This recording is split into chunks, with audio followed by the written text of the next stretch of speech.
todos muito bem-vindos.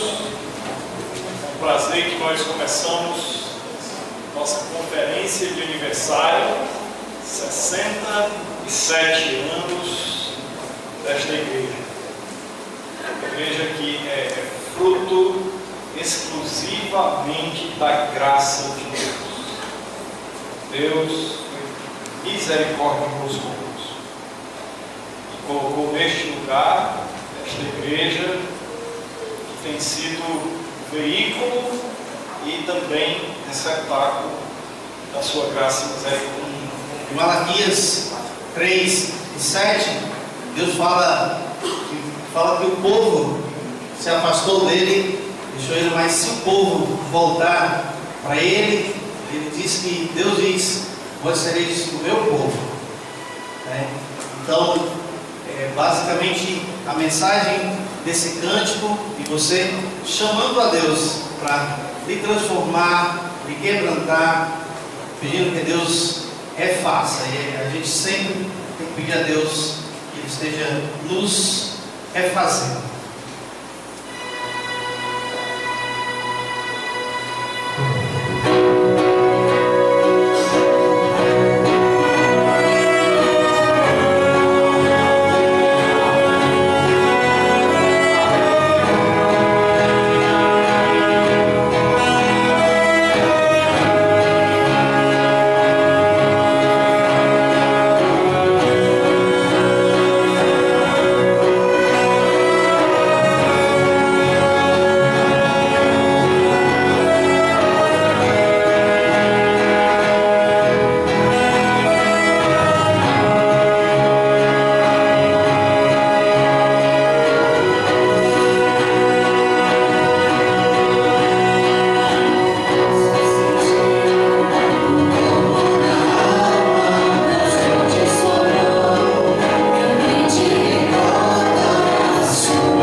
alegria. Estamos lembrando e agradecendo a Deus pelos 67 anos de organização de nossa igreja. Mas no dia 22 de julho de 1947, esta igreja foi organizada aqui na cidade de Juazeiro. Uma história bem conhecida dos irmãos. Certamente que bem antes começou o trabalho de lançar a semente, ainda na década de 30, quando aqui chegaram os primeiros missionários, de modo muito especial o missionário Eduardo McLean, que saiu da América, num momento de muita turbulência, na história do Evangelho, porque naquela época estava havendo uma grande discussão dentro da Aliança Batista lá na América do Norte, com relação a se Deus é soberano na salvação, se há eleição na salvação. Isso acabou dividindo o grupo, inicialmente chamado de batistas gerais e batistas particulares. Então, a partir dali, Deus soberanamente usou aquela divisão naquele momento para que houvesse uma grande expansão da obra missionária. E aí se formaram algumas missões, inclusive a B-Mission, que enviou vários missionários para o Brasil naquela época, e anos depois também. Então, veja como Deus faz as coisas, inclusive quando a gente olha lá no livro de Atos, quando começa a perseguição em Jerusalém contra a igreja, aquelas pessoas que foram dispersas, elas saíram pregando o Evangelho. Houve um crescimento da obra missionária. Então, a promessa do Senhor Jesus, ela se cumpre, mostrando realmente que ninguém segura a obra da igreja. A igreja, ela é vencedora, ela já é vencedora, ela é a noiva de Cristo, e ela está nesse período cumprindo o seu papel, esperando a volta do Senhor, quando então teremos as bodas do Cordeiro. Mas as portas do inferno não prevalecem contra a igreja de Deus. E ali houve uma expansão mesmo da obra missionária. E veja, aqueles missionários que chegaram aqui, que pregaram o Evangelho, certamente eles não imaginavam que aquela semente iria frutificar tanto. Quantas igrejas nós temos somente aqui na cidade de Juazeiro, nas barbas da idolatria? Veja o que Deus fez soberanamente. Uma escola cristã, o Colégio Batista esse ano comemora 50 anos trabalhando com educação na região do Cariri. Quantas vidas, quantas famílias abençoadas, quantas pessoas passaram por essa escola, como Deus tem usado ricamente essa escola na história do Evangelho no Brasil. E temos um seminário aqui no nosso campo já com mais de 70 anos, e o Evangelho se espalhou pelo Brasil, de modo que o Brasil é um país que conhece o Evangelho, embora não viva na sua totalidade, embora nem todos se apeguem à mensagem do Evangelho, mas a mensagem tem sido tornada muito conhecida no Brasil inteiro. Nós temos um grande número de cristãos que tem crescido. Isso é motivo de gratidão. Quando você olha para o continente europeu, lá foi o contrário. Lá era berço da reforma, mas o Evangelho foi sendo varrido, e hoje é um continente onde apenas 2% das pessoas são cristãs. Então, as pessoas vivem sem Deus. No Brasil é um contexto bem diferente. Então é motivo de gratidão. Poderia ter avançado mais, mas já avançamos muito. Para que os irmãos tenham ideia, somente no estado do Ceará, somente as igrejas batistas regulares investem anualmente quase 2 milhões por ano em missões, em obra missionária. É muito, Graças a Deus, que o Senhor receba toda honra e toda glória. E essa igreja é uma igreja especial. Ela é a primeira igreja batista. O trabalho batista regular no Brasil começou aqui, na cidade de Juazeiro, aqui na região do Cariri. Qual é a responsabilidade para nós, irmãos, para a presente geração, conforme somos desafiados aqui no nosso mural? O desafio é que nós somos grandemente privilegiados e beneficiados pelo trabalho de outros. Nós desfrutamos hoje do trabalho de irmãos preciosos que passaram por aqui. Então, o que nós temos hoje, nós recebemos como dádiva, realmente de graça. E nós temos a responsabilidade de manter o brilho do Evangelho, de usar a nossa vida para zelar pelo nome do Senhor Jesus. E que as próximas gerações recebam de nossas mãos um evangelho eficaz e brilhante, uma igreja vibrante e operante, para que o nome de Deus seja honrado em todas as coisas. Amém? O tema da nossa conferência deste ano é Lutando contra a Apatia Espiritual. É oportuno pelo momento que nós vivemos no Brasil e pelos ataques que a vida espiritual tem sofrido em nossos dias. Como já foi dito pelo pastor Ricardo, o nosso preletor, o pastor Velco, estará meditando no livro de Malaquias, trazendo essas meditações para nós do livro de Malaquias. Então esse é um momento especial do nosso culto, momento em que nós queremos ouvir a voz de Deus através da ministração de sua palavra. Então, nossa alegria ter o pastor Jorge Velk conosco, que está aqui com sua família. Eu acho que dispensa qualquer outra apresentação, mas o pastor Velk está já há alguns anos ali na Igreja Batista da Esperança. Temos tido o prazer de trabalhar com ele aqui no Colégio Batista. Ele tem feito um trabalho importante dentro da visão cristã dessa escola, como coordenador, como professor de religião. Nós temos sido abençoados também com o seu ministério aqui no Colégio Batista. Então, pastor Velk, prazer recebê-lo aqui. Muito obrigado por aceitar o nosso convite para estar conosco aqui neste final de semana. Nós vamos orar. O pastor Velk tem a palavra logo em seguida.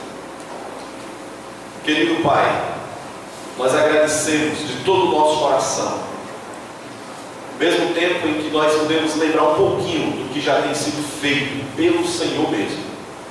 O Senhor que toca nos corações, que move vidas, que levanta pessoas, que opera pelo poder do Teu Santo Espírito nos corações, que muda situações, que dirige o curso do mundo, que fortalece a Tua igreja, que guarda e livra.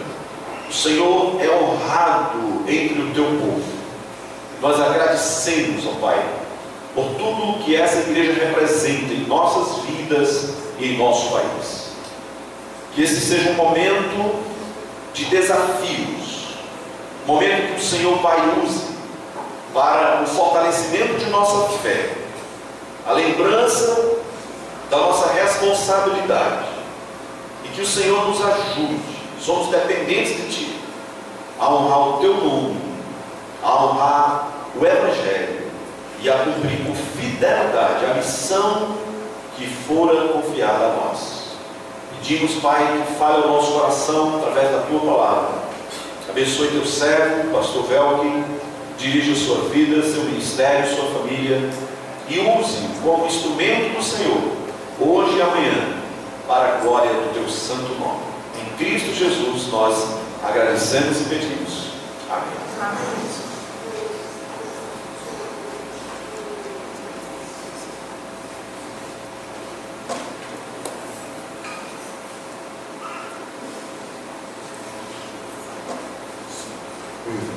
Boa noite a todos. Boa noite. Depois dessas palavras do pastor Fabiano, quero dizer que já é uma satisfação estar aqui, né? E ainda mais diante dessa responsabilidade, né, de 67 anos, uma das primeiras igrejas batistas regulares. Então, esse fato, ele estava falando e eu estava pensando, meu Deus, eu não tinha nem nascido. Então, essa igreja existia, depois de muitos anos eu nasci, vivi uma vida no mundo, e essa igreja continuando fazendo o seu trabalho, eu lá atrás, e eu me converti, e essa igreja continuou fazendo o seu trabalho, e Deus me chamou para o ministério, e a igreja continuou, e Deus... Então, a gente para pensar nisso e vê, puxa, é muita responsabilidade. Então, eu me sinto muito honrado com esse convite. Além disso, o fato de ter uma intimidade com muitos irmãos aqui, um carinho, um relacionamento. Então, alguns irmãos aqui, nós temos um relacionamento tão próximo que as paredes e as ruas do Cariri, eu acho que não são empecilhos para dizermos, nós fazemos parte de um corpo, o corpo de Cristo. Nós temos igrejas locais, né? Mas o relacionamento com alguns irmãos aqui é muito gostoso, muito bom, com o próprio pastor, né, com os pastores, na realidade, aqui, com alguns irmãos. Então nós temos uma boa amizade, um bom relacionamento, e eu agradeço muito a oportunidade de poder estar aqui. Talvez alguns não conheçam minha esposa, ela está ali, vida já levantou junto com todo mundo, né? Mas Zeneide, da minha esposa, e a Radassa, a caçula, a filha caçula. Lucas e Luhan não vieram porque foram para um break. Luhan tinha que cantar lá no louvor e eles foram fazer esse trabalho lá. Muito bem, então nós vamos para aquilo que interessa, aquilo que é importante, a palavra do Senhor. Irmãos, nós temos vivido uma época de apatia. Eu estava lendo um material daquele livro Fé para Hoje, muito tempo atrás. Eu estava lendo um artigo que tinha por título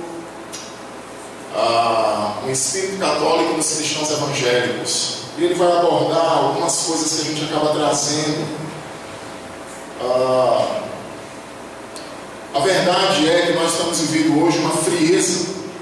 As igrejas têm vivido uma frieza, uma apatia espiritual, a ponto de algumas pessoas até chegarem a dizer que as próprias igrejas pentecostais, que são tidas como fogo, as próprias pessoas lá de dentro têm dito, as pessoas estão se convertendo, estão chegando e estão sentando nos bancos.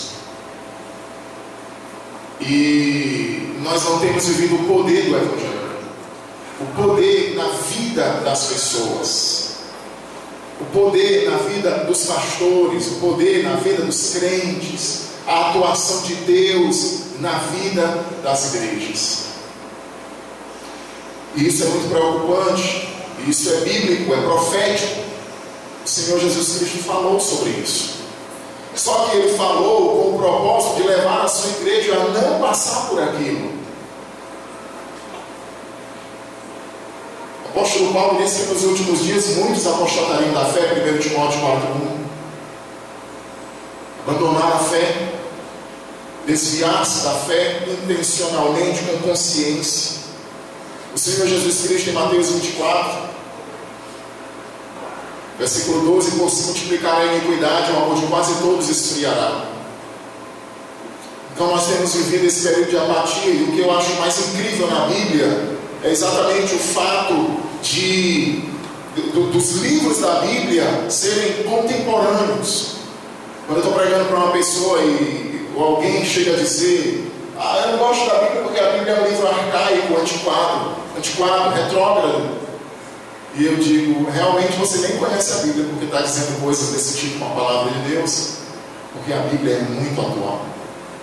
A gente vai se preparar com um livro agora escrito por um profeta que eu não diria assim, ele estava vivendo nos nossos dias. Se ele chegasse hoje nas ruas e começasse a profetizar dessa mesma forma como ele falou, não precisaria ele mudar nada, porque tudo se enquadraria perfeitamente com o que nós temos vivido hoje.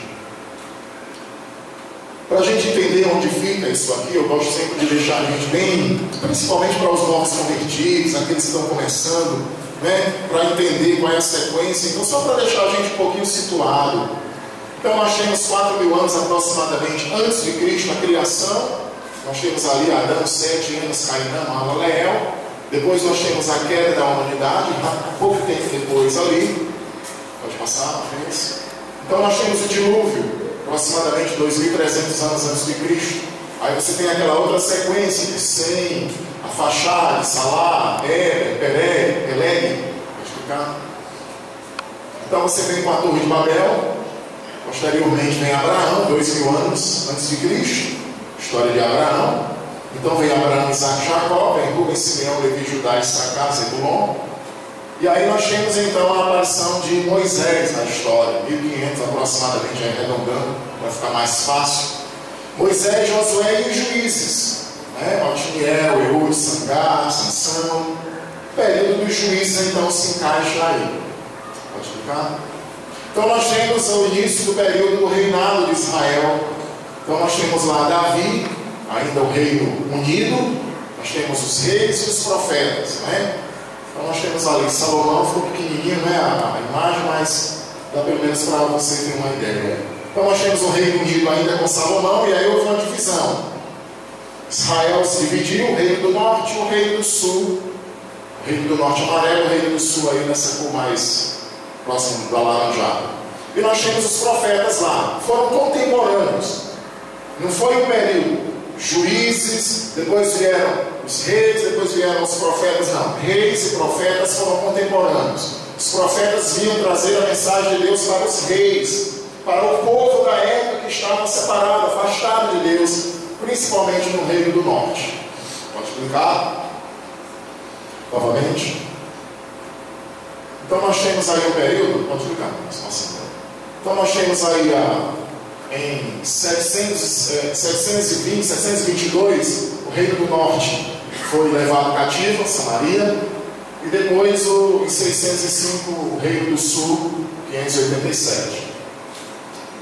Veio um período de 400 anos de silêncio. Aquela faixazinha preta perto da cruz é um período de 400 anos, onde Deus silenciou, não mandou profeta, não mandou anjo, não teve revelação, nada. Deus simplesmente silenciou durante 400 anos, até a chegada de Cristo. O profeta Zacarias, quando teve a sua revelação lá no templo, de que iria gerar um filho, João Batista, né? E aí a partir dali Deus então, com a vida de Cristo, mas foi um período de 400 anos de silêncio. Pode explicar? E aí então Malaquias saiu. Malaquias foi o último profeta daquele período dos reis e dos profetas.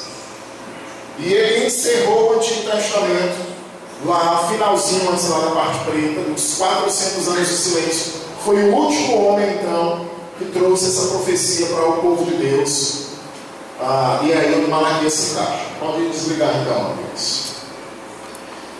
Nós vamos então fazer uma oração mais uma vez, e nós vamos ver o que Deus vai falar para nós, tirar algumas lições muito importantes que vão transformar as nossas vidas, o nosso conceito, o nosso cristianismo, a nossa espiritualidade, tá certo? Vamos orar então, pedir a misericórdia do Senhor. Querido Deus, soberano, amado Pai, o dono das nossas vidas, o Criador de todo o universo, que pôs os fundamentos da terra, que estabeleceu limites para os mares, que criou o Behemoth com toda a sua potência, grandeza, que criou o Leviatã com toda a sua imponência, que criou as estrelas todas, que mede os céus a palmos, que encheu os oceanos com a palma da mão, com a concha de sua mão, que fundou os montes com a terça parte de um F. Deus, nós estamos aqui reunidos em Teu nome, em gratidão ao Senhor por esta igreja, pelo tempo que o Senhor levantou este trabalho, pelo desenvolvimento desse trabalho, por tudo que esse lugar, esses irmãos que já congregaram, que congregam, realizaram, Senhor, para a Tua glória. Deus, mas muito mais importante do que o passado, nós entendemos que é agora o nosso presente, é o nosso hoje, é a condição em que nós nos encontramos hoje. Nós queremos entregar as nossas vidas nas Tuas mãos. Nós reconhecemos, admitimos, confessamos a forma como nós temos vivido, Senhor, em apatia, as igrejas como um todo, numa insensibilidade, muitas vezes uma morgação, muitas vezes entregues a uma rotina, ao trabalho, e isso de uma certa forma, Senhor, tem atrapalhado nossas vidas, tem atrapalhado nossas igrejas. Portanto, Paizinho, eu te suplico nesse momento, ó soberano, aplica essas palavras nos nossos corações, transforma as nossas vidas, que não seja apenas mais uma pregação, mais um aprendizado, mas que o Teu Espírito possa impactar as nossas vidas, transformar, colocar essas palavras, os Teus sentimentos que estão expostos aqui nesse livro, a Tua vontade, o Teu desejo, Tuas reclamações, o Teu desgosto com a forma como esse povo vivia. Fala alto aos nossos corações, Pai. Não nos deixa cairmos na mornidão, na apatia, na letargia espiritual. opera nas nossas vidas. Nós queremos estar mais próximos do Senhor. Nós queremos ter mais intimidade com o Senhor. Nós queremos ser mais usados pelo Senhor para a tua glória. No nome de Jesus eu te oro. Amém. Muito bem, meus queridos irmãos. Entendendo então onde Malaquias se encaixa, a leitura já foi feita. Eu queria novamente abrir, e vocês abrissem então para a gente ler os versículos de 1 a 5. E a gente vai tirar então o primeiro ensinamento, a primeira lição para as nossas vidas. Malaquias capítulo 1, versos de 1 a 5.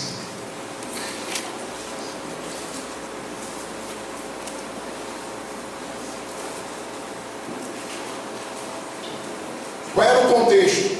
A gente já sabe onde se encaixa.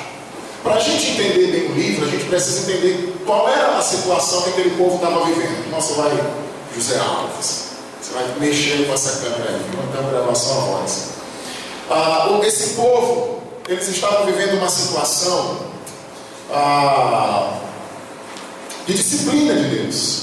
Então, a situação econômica do país estava drástica, a situação financeira das pessoas estava muito ruim, a economia da nação estava fraca, a praga na colheita, na agricultura, praga de gafanhoto, de locusta, eles estavam vivendo isso, uma opressão dos mais ricos sobre os mais pobres.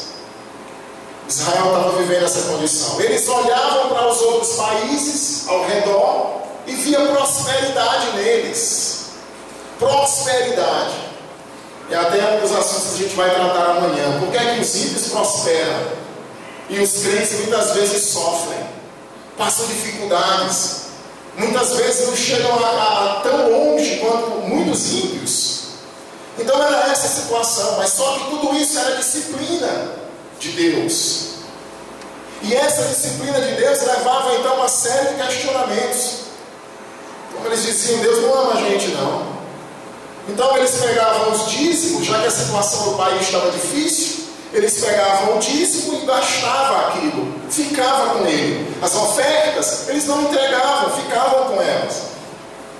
Os animais que eram para ser sacrificados, que eram para serem entregues, para serem como ofertas ao Senhor, não, a gente não pode dar esse animal aqui para vender, ele precisa ser guardado. Pega aquele coxo que tem a orelha cortada, que manca, e leva lá para o Senhor, porque Deus não está preocupado com essas coisas exteriores. Pode levar. Então era essa a situação. E então, entendendo essa situação, por causa da vida como eles estavam vivendo, deixando suas mulheres por uma mais nova, por uma mulher estrangeira, as mulheres que eles fizeram aliança com ela na sua juventude, a mulher da sua juventude, eles estavam abandonando e trocando por mulheres estrangeiras como quem bebe água. E Deus estava disciplinando esse povo. E a disciplina trazia mais incompreensão na parte do povo. Esse era o contexto dessa nação. Diz assim: sentença pronunciada pelo Senhor contra Israel por intermédio de Malaquias.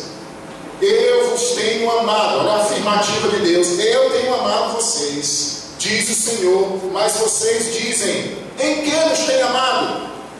Não foi Esaú, irmão de Jacó? Diz o Senhor. Todavia eu amei a Jacó, porém aborreci a Esaú, e fiz os seus montes uma assolação e dei a sua herança aos chacais do deserto. Se Edom diz: fomos destruídos, porém tornaremos a edificar as ruínas. Então diz o Senhor dos Exércitos: eles edificarão, mas eu destruirei, e Edom será chamado terra de perversidade, povo contra quem o Senhor está irado para sempre. Os vossos olhos o verão, e vós direis: grande é o Senhor, também fora dos limites de Israel. Qual é a primeira lição que esse livro marcou a minha vida? Ao ler esse livro, ao meditar esse livro, ao estudar esse livro, eu não podia deixar de começar a trabalhar para as nossas vidas, irmãos, trazer uma lição muito importante que nós precisamos aprender. Deus é um ser pessoal. Deus é uma pessoa e nosso relacionamento com Ele precisa ser nessa base. Mas pastor, isso aí todo mundo sabe. Muitas vezes nós sabemos, mas esquecemos. Você já deve ter escutado alguém dizer: ah, Jesus morreu na cruz, mas ele era Deus, ele não sentiu tanta dor como nós, somos seres humanos normais. Ah, Jesus sentiu sede, mas ele sentiu sede de Deus, não foi sede como homem. Não me engano.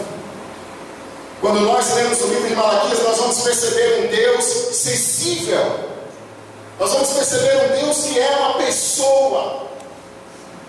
Se você perceber aí, por exemplo, no versículo 2, quando ele diz: eu tenho amado, mas vocês dizem: em que nos tem amado? Então Deus ama. Quando eu falo que Deus é um ser pessoal, eu quero que os irmãos entendam que ele sente emoções, tristeza, pesar, prazer. Algumas pessoas dizem: não sei para que estudar teologia, essa besteira de teologia, não sei para que isso. É simplesmente para você conhecer a Deus. A medida da sua fé é a medida, a proporção em que você conhece a Deus. Quanto menos você conhece a Deus, sua fé será fraca. Então nós encontramos no versículo 1, no capítulo 1, versículo 2, um Deus que ama. No versículo 6, um Deus que se sente desonrado. O filho honra o pai, o servo ao seu senhor. Se eu sou pai, onde está a minha honra? E se eu sou o Senhor, onde está o respeito para comigo? Você nota como Deus se sente desonrado?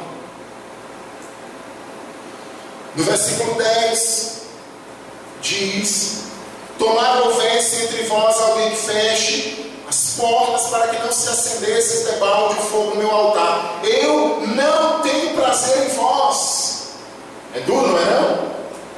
Se Deus mandasse um recado, um profeta que chegasse aqui, nós não temos mais essas revelações proféticas novas, mas se vivêssemos na época de Malaquias e chegasse Malaquias e entrasse e Deus dissesse: o culto de vocês não me dá prazer, o seu culto individual não tem prazer nele. Duro. Como faço quando os discípulos disseram lá em João 6. Duro é esse discurso, quem pode ouvir? Quando Jesus começou a falar de comer a carne dele, beber o sangue dele, e as pessoas logo interpretaram como canibalismo e disseram: não, esse discurso é muito duro, a gente não pode ouvir isso. Deus não sentia prazer com aquele povo, não sentia prazer na adoração deles. No versículo 13 do capítulo 1, vocês dizem: que canseira, a mesa do Senhor é desprezível, vocês me desprezam, diz o Senhor dos Exércitos, vocês oferecem o dilacerado coxo. Então Deus se sentia desprezado. No capítulo 2, versículo 17: enfadais o Senhor com as vossas palavras e ainda dizeis: em que nós temos enfadado? Em que enfadamos? Então Deus se sentia enfadado, pesado com aquelas palavras que eles diziam. 3:8: roubará o homem a Deus? Todavia vós me roubais. Então Deus se sente lesado no sentido de ser roubado. 3:13: as vossas palavras foram duras para mim, diz o Senhor, mas vós dizeis: o que temos falado contra ti? Então você percebe que eram palavras ofensivas, que Deus se sentia ofendido com aquilo. O que é que esses textos? Por isso que esse livro é o livro da apatia. É por isso que esse livro é o livro da insensibilidade espiritual. Nós temos ofendido? Em que é que nós temos ofendido? Temos roubado ao Senhor? Mas em que é que nós temos roubado? Nossas palavras têm sido duras contra ti? E quais são essas palavras? Então era um povo que ofendia a Deus, mas estava tão insensível que não conseguiam perceber a profundidade da ofensa, o estilo de vida que eles estavam vivendo. O que é que destaca aqui para nós? Nós precisamos entender isso, irmãos. Nós devemos reconhecer a grandeza de Deus e a sua personalidade. Aqui eu queria destacar uma coisa. Parece um Deus coitadinho, fraquinho. Meu Deus, esse Deus parece que está clamando às pessoas, parece que está implorando por uma adoração. Mas quando você vai estudar o livro a fundo, você vai perceber então, no livro de Malaquias aparece a expressão Adonai Tsevaot, ou o Senhor dos Exércitos, 24 vezes. 300 vezes aparece essa expressão no Antigo Testamento, 300 vezes. 24, só no livro de Malaquias, em 4 capítulos.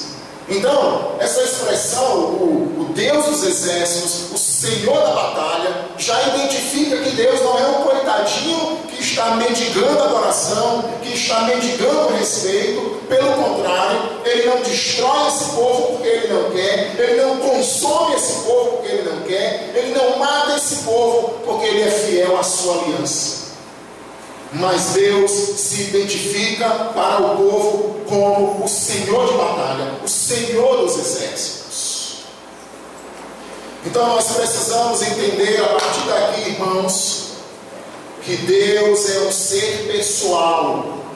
Ele tem prazer, ele se sente ofendido. E aí eu pergunto para os irmãos, ou no lugar de perguntar, dizer, que aplicações nós poderíamos tirar disso aqui para nós? Primeiro, em Efésios 4:30 diz: não entristeçais o Espírito de Deus, no qual Ele fez habitar em vós, ou com o qual fostes selados para o dia da redenção.